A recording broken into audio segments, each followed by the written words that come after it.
Now more with Frank Gaffney. Welcome back. We're joined by Douglas Murray, one of the most splendid men I know, particularly in Europe, especially a man who has done incalculably important work in illuminating the dangers facing the free world, and most especially the rising tide of Sharia supremacism. He is these days the associate director of an organization near and dear to my heart, named after my old boss, the Henry Jackson Society. He is also an associate editor for a splendid publication, The Spectator, and the founder in the past of a wonderful organization, the Center for Social Cohesion. He is the author of 5 books, including most recently Islamophilia, a very metropolitan malady. Douglas Murray, welcome back. Good to have you with us. Very good to be back with you, Frank. Well, you've been writing a lot, and very importantly, on these various issues, Douglas, including most recently, I think just this morning, a piece in which you were describing some of the challenges that we are facing from these Sharia supremacists and how it looks from your perspective and what the rancor is towards President Trump as he sounds a cautionary note about the implications of such things in this country as well. Would you develop those themes for us? Yes, the spur of my recent article was the comments that President Trump made about Sweden and the reaction to them, which I think are enormously telling. It's reminiscent of something that happened 2 years ago now, when after the terrorist attacks on the offices of Charlie Hebdo and also then at a Jewish supermarket in Paris, the mayor of Paris said that she was going to sue Fox News. And this was because Fox had a contributor who mentioned the no-go zone, which a Fox News contributor in question said exists in France and in other countries in Europe. And on the basis of this, the mayor of Paris suggested that such comments could lead to things like a downturn in tourism in Paris. They defamed the city and so on. Of course, if the mayor of Paris had really worried about the impression that Paris was giving to the world, then the dead Jews and the dead cartoonists would ordinarily be the thing that you would focus on. But no, it was this focus suddenly on Fox News and on a single Fox News contributor. The same diversion, deflection, distraction, I would argue, has happened in the reaction from Sweden and from Europe in general about Donald Trump's comments. In response to a comment by the president, everybody immediately switched into hilarity mode. Don't you know, Sweden's just the land of meatballs and self-assembling furniture.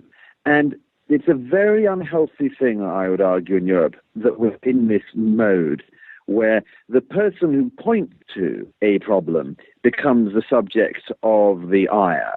And we don't seem to get any closer to addressing the actual problem. Instead, we have this strange, I think, slightly psychiatric response. Yeah.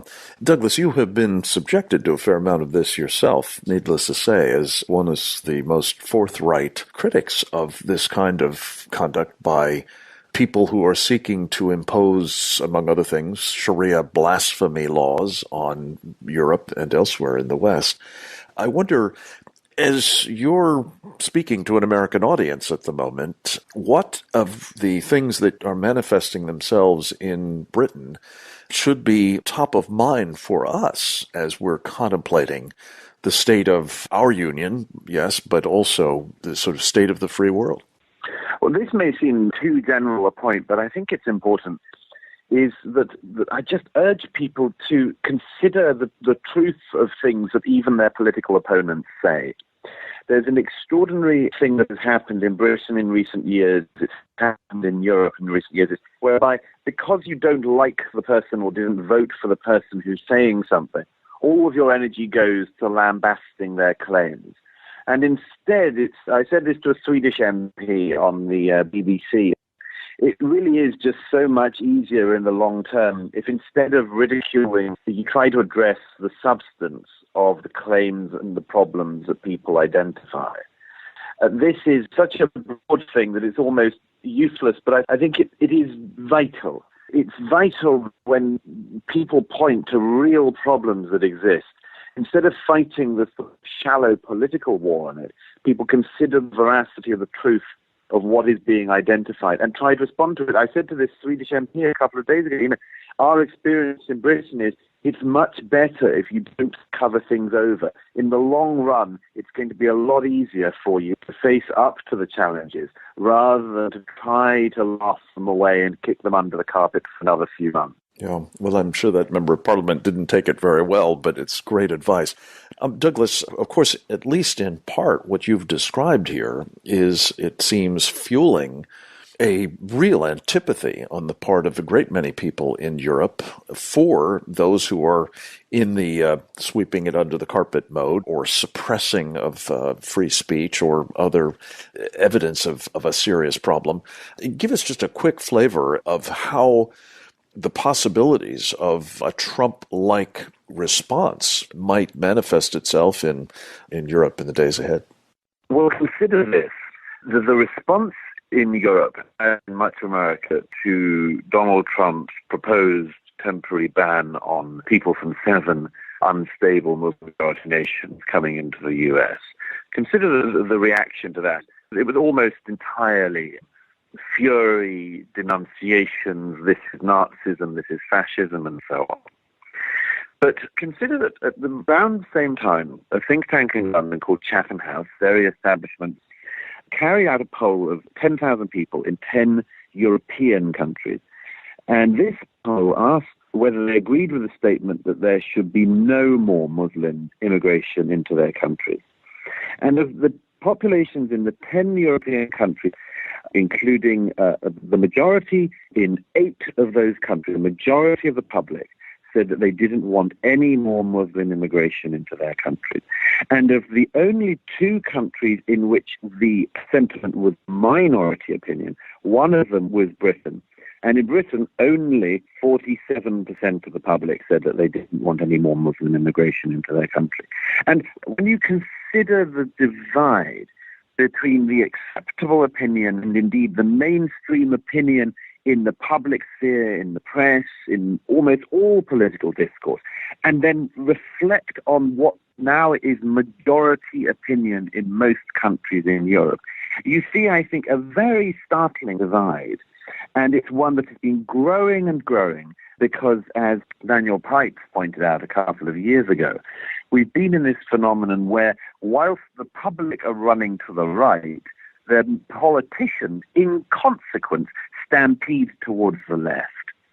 And this divide is being filled up in Europe by some politicians.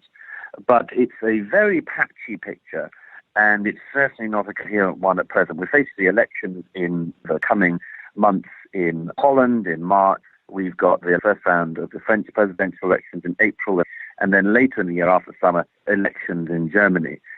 In Holland, it's unlikely, I would say, that Geert Wilders can form a coalition because although he may come out as the highest-ranking party, it's going to be very hard for him unless a new party called the Forum for Democracy breaks through and gets some seats. It's very hard for him to find anyone who will go into coalition government, which you need in Holland. In France, it's anyone's guess. There is a very narrow path to the presidency that Marine Le Pen could manage, but I think it's far more likely that having made it through to the second round, we see a repeat of what happened in 2002 with her father, and left and right in France joined forces to keep the National Front leader out of power. But, these are very strange times, and most of us, didn't expect the Brexit vote. Most of us didn't expect the Trump presidency. So I think that there is an enormous amount of political fluidity at the moment, but nowhere, I think, in the developed world is that as capable of flux as Europe is now, as I said, because of this huge divide that's been growing between the public and their representatives. Yeah, over perfectly legitimate concerns in many cases about physical security and the transformation of their societies. There are few people who are monitoring this with greater skill or warning of it with better clarity than you. Douglas Murray of the Henry Jackson Society, I appreciate so much your time as well as your extraordinary contributions. I hope you'll keep them up and continue making them here with us in the days ahead. It's great to talk with you. Next up, we'll speak with Harold Road, an American scholar and practitioner of national security policy, about the Middle East and what it all means for you. That more straight ahead. Go to SecureFreedomRadio.org today. It's your freedom. It's your country. Frank Gaffney's Secure Freedom Radio.